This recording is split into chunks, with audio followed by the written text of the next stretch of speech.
looking at the cardiac output, we're looking at how much blood is being pumped by a ventricle in 1 minute. The idea here is each ventricle is pumping the same amount of blood, or at least should be pumping the same amount of blood. So it doesn't matter if you're looking at cardiac output from the left ventricle to the aorta or the right ventricle into the pulmonary trunk. They should be the same. But what's happening is you're looking at the volume, how much blood is being pumped out. Now, this cardiac output is a product of the heart rate times the stroke volume. Remember, stroke volume, as we discussed previously, is going to be the end diastolic volume, so how much blood is in the ventricle before contraction, end diastolic volume minus end systolic volume. And systolic volume is the amount of blood left in the ventricle after contraction is finished. So that's the amount of blood that was pumped out in 1 beat. Now multiply that by the heart rate, how many beats per minute, you're looking at what your actual overall cardiac output is. So heart rate, HR, stroke volume, multiply the two, and that gets you your cardiac output, or CO. Now as an example, let's look at some numbers while at rest.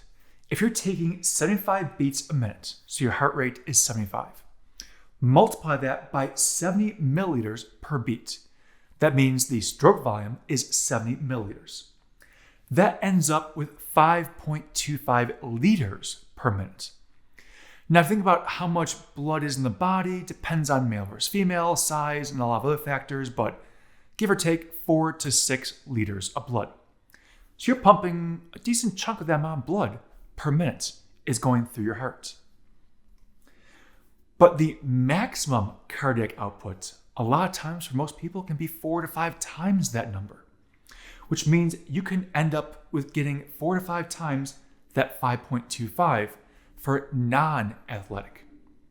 The reason I'm saying non-athletic is for athletes, it can actually push all the way up to 35 liters per minute. Because when you're exercising, when you're an athlete, you're also training your heart. You're training your heart to be more efficient, to pump better, and basically get more blood through your body. So while non-athletics individuals can have 4 to 5 times that, so 20, 25, you're looking at upwards of 35 for athletic individuals. Now, sure, age plays a role in this, but it's showing that you can train the heart to actually increase blood flow to the heart, increase cardiac output. Now, there's what's called cardiac reserve. The cardiac reserve is the difference between your maximum cardiac output and your at-rest cardiac output. So how much more, what's the increase? That's your cardiac reserve. Because what that means is the cardiac reserve can jump.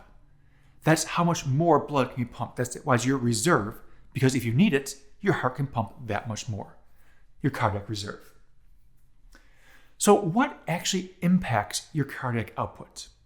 We know we have heart rate and stroke volume. And these two have different factors that will impact them. Heart rate, for example, you can see has age, fitness levels, hormones, autonomic innervation. Well, yeah, heart rate's going to vary depending if you're a child, if you're mid-age, if you're elderly. All these things change your heart rate. Your fitness level, someone that never moves off the couch and has a sedentary job, isn't going to have the same cardiac output as somebody that exercises 5 or 6 times a week. So you have different amounts of heart rate based on your factors.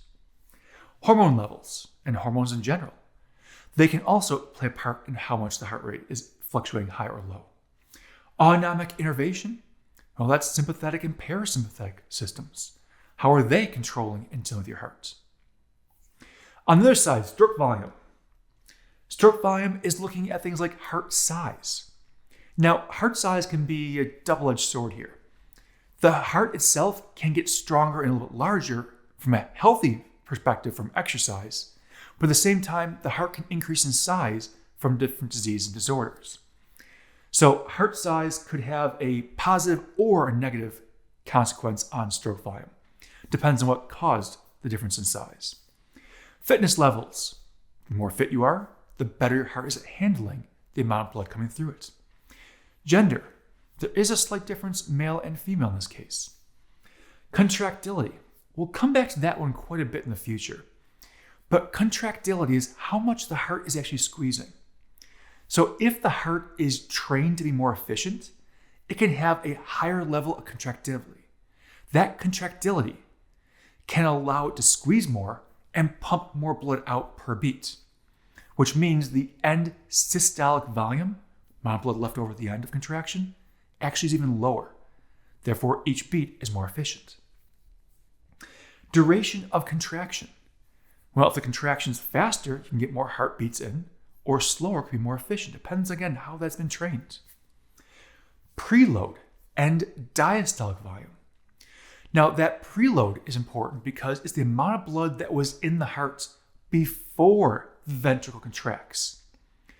So, for example, if you're exercising, you'll have more venous return coming to your heart, which means your preload, your end diastolic volume, is larger. More blood to start with means more blood can be pumped out. So it's kind of important to know what the preload is there. It helps increase the efficiency of the blood flowing through the heart.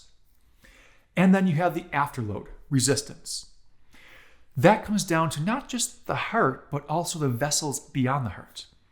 Because if you have a higher pressure, higher blood pressure, for example, the heart has to work more, create more pressure to push the blood out. So therefore, not as much blood can leave the heart. So as all these factors are important, the afterload, the preload, and the contractility are probably the three main factors here, because those can be varied and changed depending on exercise level, depending on heart size. A lot of these other factors play a part in how those three are working. But it doesn't matter if it's stroke volume or heart rate. You can see both of them end up playing a part making up cardiac output. So again, stroke volume, end diastolic volume minus end systolic. So end diastolic, how much is there before you start contraction? And systolic, here's the end of contraction. What's the difference? That's your stroke volume. Heart rate, how many beats per minute? So heart rate times stroke volume is going to be your overall cardiac output. So a little about cardiac output and how the heart is functioning to get the blood out and around.